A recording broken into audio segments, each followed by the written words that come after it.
Hey there tech buddies, welcome back to IMS Coding. In our last video, we saw some form input tag, but there is more to explore about form. Let's get back to our Visual Studio Code. We have got our simple form from the last video. Now in this today's video, we will add some more important elements to it. You often have seen select fields like this. So in HTML, we have a tag called select. Let's add this tag inside our form. Type select and hit enter.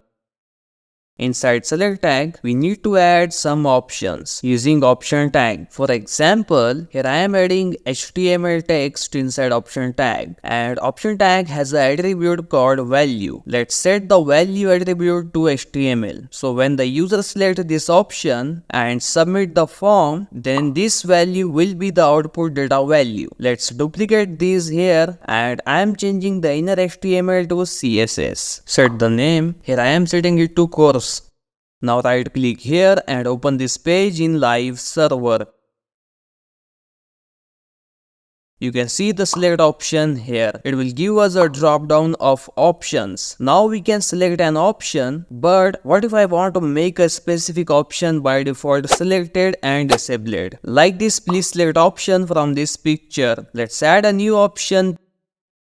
Please select. Add selected and disabled attribute here. Get back to browser. Now you can see the please select option is by default selected and disabled. Now let's see radio buttons. Look at this picture. These buttons are radio buttons. Let's create them in Visual Studio Code. Create a new input element and set the type to radio. Add value attribute and set it to yes. At the end of this tag, I am typing yes. So this radio button is for yes. Let's create one more for no. Set the value to no. And to place all these elements in new line, add BR tag. Back to the browser, click on these radio buttons. You can see there is a problem. Both buttons are selected. So to solve this problem, we need to add a name attribute here and give it some name. I am typing confirmation. Add the same attribute with same name to next element. It will make them one field. Let's see this in the browser. Now you can see here only one button is getting selected. It's time for checkbox. Create a new input element and set the type to checkbox. At the end of this, I am typing I am not a robot. And to place all these elements in new line, add BR tag. Get back to browser. Here is the checkbox. But here is the problem. When I click on this, I am not a robot text, the checkbox is not getting checked. I have to click on this checkbox, then it will get selected. To resolve this issue, we need to wrap this text inside a label.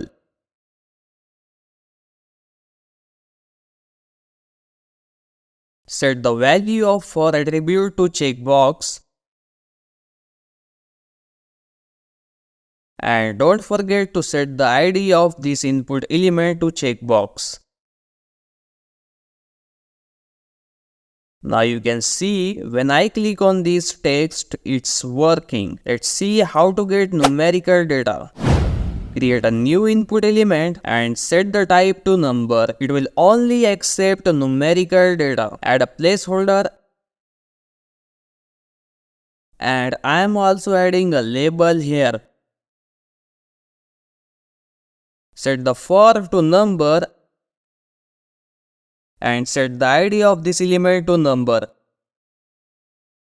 Back to the browser, you can see here this field is only for numerical data. Okay, now what if a user want to upload some files like PDF, PNGs, images? Let's create one more input element and set the type to file. This field is only accept files from the device. Now suppose a user want to give a very long feedback, then this input field is not enough. In HTML, we have a tag called textarea. It will help us to create a big input box. It has two main attributes, rows and calls. I am setting the rows to 10 and the calls to 5. This will define the size of text area, adding a placeholder and setting it to type your message here.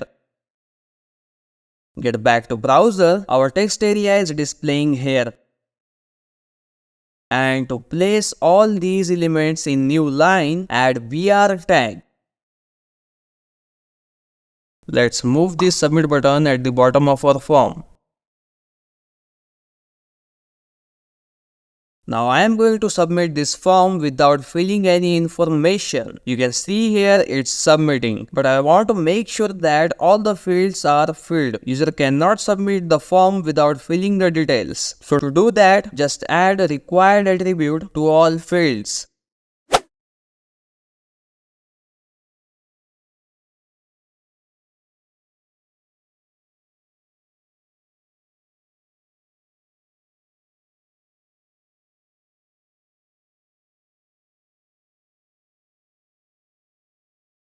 Let's test it again.